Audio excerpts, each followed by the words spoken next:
बिस्मिल्लाहिर्रहमानिर्रहीम। अस्सलाम वालेकुम दोस्तों, कैसे हैं आप सब। बहुत तरह से आज तक आपने बैंगन और आलू बनाए होंगे, लेकिन आज की रेसिपी बहुत ही डिफरेंट है।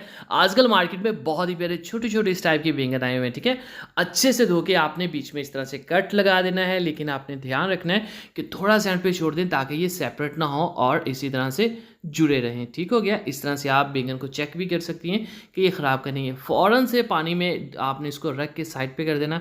अब हमें चाहिए आलू। ठीक है, तो 400 ग्राम आलू हमारे पास। छोटे साइज़ के आपने आलू लेने, कोशिश करिएगा सेम साइज़ बैंगन के ही हो ताकि खूबसूरती बने। सेम उसी तरह का आपने कट लगाना है, पूरी तरह से आपने इसको दो नहीं कर देना। ठीक है, ऐसे। ठीक हो गया। फिर इसको भी हम पानी के अंदर ही रख देंगे। चलेंगे, बिस्मिल्लाह। मसाला तैयार करेंगे। 1 टेबल स्पून जाएगा खुश धनिया पाउडर और 1 टीस्पून नमक ऐड कर देंगे। लाल मिर्च का पाउडर जाएगा, ये भी 1 टीस्पून ही जाएगा। हल्दी हाफ टी स्पून ऐड कर देंगे।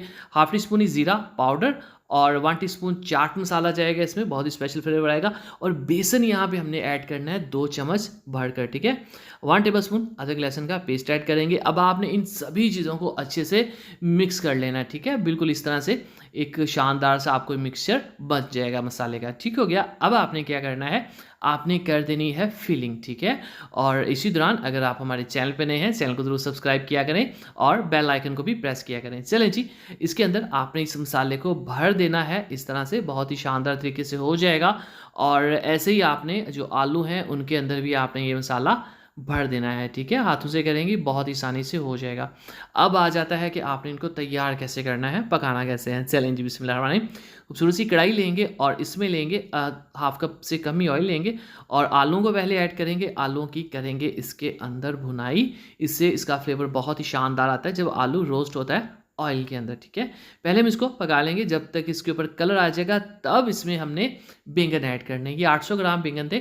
बैंगन नरम होते हैं इसलिए हमने बाद में ऐड किया है, आलू ज़रा हार्ड होते हैं तो इसलिए हमने उसको पहले ऐड किया है। ठीक हो गया। चलें जी, इसको पकाते जाएंगे। ये मसाला जो बच गया था इसको भी गनीमत जानकर इसी में ऐड कर देंगे। ओवरऑल फ्लेवर जो है वो अच्छा हो जाएगा। चलें जी, अब हम इसको यहाँ पे अच्छे से भून लेंगे और देखें जो बैंगन है उनके ऊपर आपको कलर आना शुरू हो गया नज़र। ठीक है, अब थोड़ा सा पानी जैसे ऐड करना है, 1/4 कप, इससे ज़्यादा नहीं, वरना जो बैंगन है वो घुल मिल जाएंगे। पानी इतना ऐड कर देंगे और आलू हमारे तकरीबन 50% ऑलरेडी डन है। ढककर रख देंगे ताकि स्टीम के अंदर ये शानदार तरीके से पकें और गल जाएं और घुले भी नहीं। ठीक है, तो ये तकरीबन 12-13 मिनट हमने इसको स्टीम पे रखा है और शानदार तरीके से आलू हमारे गल चुके हैं, बैंगन हमारे नरम हो चुके हैं।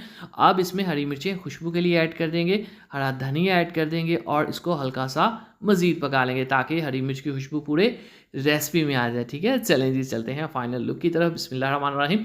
तो माशाल्लाह अल्हम्दुलिल्लाह, देखें जी मेरे अल्लाह की शान, उसकी रहमतें नेमतें और बरकतें जो टमाटर मेरे बरस से शानदार भरवा करेले, भरवा बैंगन, भरवा आलू तैयार है। दुआ में देखिए, तक अल्लाह हाफिज़।